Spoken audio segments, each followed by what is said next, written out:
Before I begin, I really wish I had Lindsay Pitchbeck's accent. I think most of us did. Oh my gosh. So, proficiency-based learning and advocacy story. I went to my first national conference fresh out of college in 1988 in Indianapolis, Indiana. And back in '88, MENC's big push, the big need in our schools was for advocacy. Why is it 25 years later we asked our teacher leaders from Mali, what do we need to make sure we're including as we move forward? And they said, oh, we really need advocacy. Why is that? And I have a theory around that, and it ties into this workshop.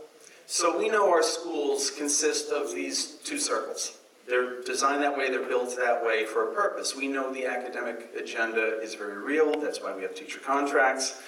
And we serve the academic needs of our students. However, we also know that this other piece, the circle to the right, we know how important that is. We of all people know how important that is. We want to reach students as real people. We want to deal with them on a different level. And that's how we can reach them. That's how we know we access them.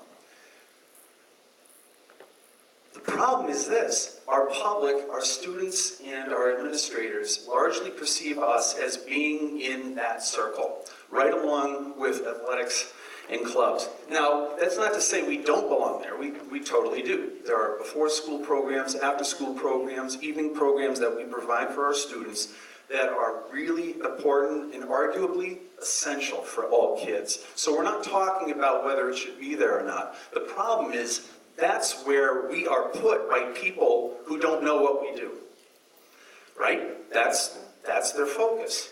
And so how do we cross over to that? We know that we comprise both. That's what we are about. We are not talking about losing the right circle. We're talking about being incorporated into the right circle along with the other academic subjects. If we aren't there, what are our teaching contracts representing? I'm not under a full-time contract to teach co-curricular activities, and neither are you. So how do we get there? And the answer is right there. In 1988, I was hearing a lot of things about the arts and music, about how they serve kids in so many amazing ways. Creativity, we know their ability to explore new venues and all these things. And it's true in all the arts, it's true in other things as well. I didn't hear a lot of talk about how we're academic. And when our administrators talk about you're really important, but you're not as essential as the other academic areas. Dan, you were saying that you have a name tag, other. How many of us in this room sometimes feel like we have a name tag on in our school saying other? Yeah. That's why. That's my commitment to my students, is to make sure we're in that circle.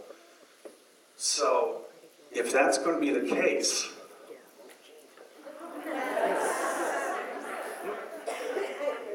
everyone over the age of 40 is laughing, smiling, giggling. Everyone under the age of 40 is saying, what are they laughing at? This was a Wendy's slogan in the 1980s, saying how all the burger places, well, they look really impressive, they sound really impressive, but where's the beef? And I wish I could do that with Lindsay's accent too. What are we doing in our schools to provide that left circle? To me, that's the advocacy piece we have been missing. Because the moment we are perceived in being in that left circle, we are academic, then we're talking about the same language. Our administrators are looking at us that way. Our public is looking at us that way, more than just, I attended your concerts in June. More than, wow, that's great artwork your students are doing. It has to be more than that, and we're not going to get to that combination of both circles until we spend more time on this. So my session today is going to be basically diving into how can we use proficiency as an advocacy tool in our schools, but more to the point, how can we get at proficiency in a meaningful way? We have to be doing more than just saying we're important. We have to be showing how are we academic, and the moment we get there, amazing things can happen. It's not proficiency because the state mandates it or because eggs are rattling. It's got to be more than that. We'll be talking about that. I want to hear